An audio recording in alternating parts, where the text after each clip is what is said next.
Halo semuanya, perkenalkan nama saya Nikomin Julis Enasari, nomor absen 28, kelas 11 bahasa 1.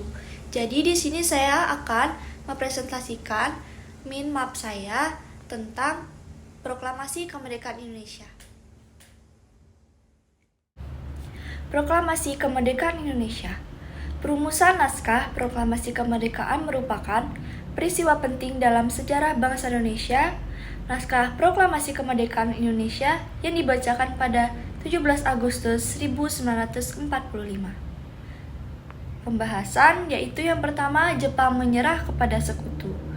Jepang mengakui kekalahan dalam Perang Pasifik setelah Amerika Serikat menjatuhkan bom atom di kota Hiroshima pada 6 Agustus 1945 dan kota Nagasaki pada 9 Agustus 1945. Yang membuat dua kota tersebut hancur. Pada 14 Agustus 1945, Jepang resmi menyerah tanpa syarat kepada sekutu yang menandai berakhirnya Perang Dunia Kedua. Yang kedua yaitu respon pemuda Indonesia pasca kekalahan Jepang. Setelah Jepang menyerah kepada sekutu, di Indonesia terjadi vacuum of power atau kekosongan kekuasaan. Golongan muda berhasil mengetahui berita kekalahan Jepang secara diam-diam melalui siaran radio BBC. Mendengar berita kekalahan Jepang, Indonesia pun segera memproklamasikan kemerdekaannya. Namun, Soekarno dan Muhammad Hatta menolak karena perlunya diskusi dengan seluruh anggota PPKI. Yang ketiga, peristiwa Rengas Dengklok. Peristiwa yang dikenal dengan sebuah peristiwa Rengas Dengklok tersebut bermula dari perbedaan pendapat mengenai pelaksanaan proklamasi kemerdekaan antara peristiwa ini terjadi pada 15 sampai 16 Agustus 1945. Yang keempat, perumusan naskah proklamasi kemerdekaan. Teks proklamasi dirumuskan oleh 3 tokoh nasional yaitu I.R. Soekarno, Muhammad Hatta, dan Ahmad Soebarjo. Naskah teks proklamasi asli ditulis tangan oleh Insinyur Soekarno dan dilaksanakan perumusan naskah proklamasi kemerdekaan di kediaman Laksamana Tadasi Meda di Jalan Iman Bonjol, nomor 1 Jakarta. Yang kelima, pembacaan naskah proklamasi kemerdekaan. Kemerdekaan Indonesia diproklamasikan pada 17 Agustus 1945 sekitar pukul 10 WIB di depan kediaman Soekarno, Jalan Pegangsaan Timur, nomor 56 Jakarta. Pada saat itu, Soekarno mulai menyampaikan pidato pembukaan. Selanjutnya Soekarno membacakan naskah proklamasi kemerdekaan Indonesia, serta yang terakhir yaitu pengibaran bendera merah putih diiringi dengan lagu Indonesia Raya. Yang keenam, penyebaran berita proklamasi kemerdekaan. Upaya menyebar luaskan berita proklamasi kemerdekaan telah dirancang sejak perumusan naskah proklamasi kemerdekaan. Berita proklamasi kemerdekaan disebarkan penjuru wilayah melalui radio, surat kabar, pamflet, poster, dan spanduk. Yang terakhir yaitu dukungan terhadap kemerdekaan Indonesia. Proklamasi kemerdekaan merupakan peristiwa bersejarah bagi Indonesia. Peristiwa tersebut disambut dengan sukacita oleh seluruh rakyat Indonesia.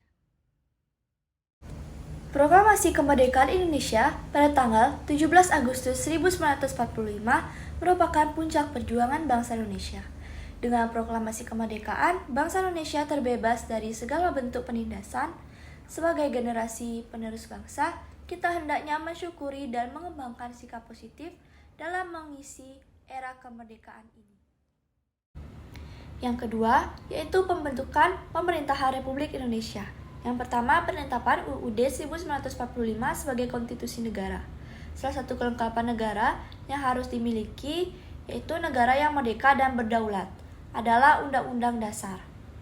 Pada tanggal 18 Agustus 1945, PPKI mengadakan sidang pertama untuk merumuskan Undang-Undang Dasar yang dikenal sebagai Piagam Jakarta.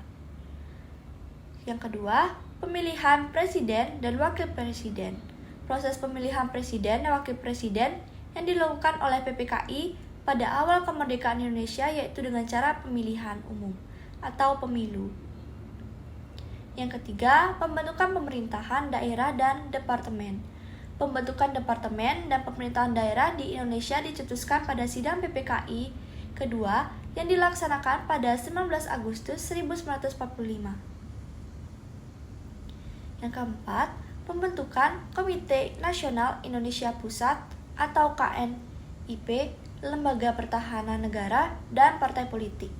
Komite Nasional ini berfungsi sebagai DPR sebelum pemilihan umum dilakukan.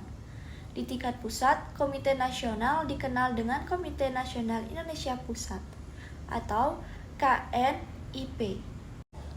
Yang terakhir, tokoh-tokoh yang berperan dalam proklamasi kemerdekaan Indonesia. Yang pertama, Soekarno. Insinyur Soekarno adalah orang yang berjasa dalam mendirikan Republik Indonesia sebagai negara yang berdaulat. Soekarno menyusun konsep teks proklamasi di Rumah Laksamana Tadasimeda bersama Muhammad Hatta dan Ahmad Soebarjo. Yang kedua, Muhammad Hatta, tokoh yang terlibat dalam proklamasi kemerdekaan negara Indonesia selanjutnya adalah Muhammad Hatta. Muhammad Hatta bertugas menyusun teks proklamasi memproklamasikan kemerdekaan Indonesia dan menandatanganinya. Yang ketiga, Ahmad Soebarjo. Soebarjo merupakan tokoh selanjutnya yang juga berjasa dalam proklamasi kemerdekaan Indonesia. Perannya adalah membawa Soekarno dan Muhammad Hatta kembali ke Jakarta setelah dibawa paksa ke Rengas Dengklok.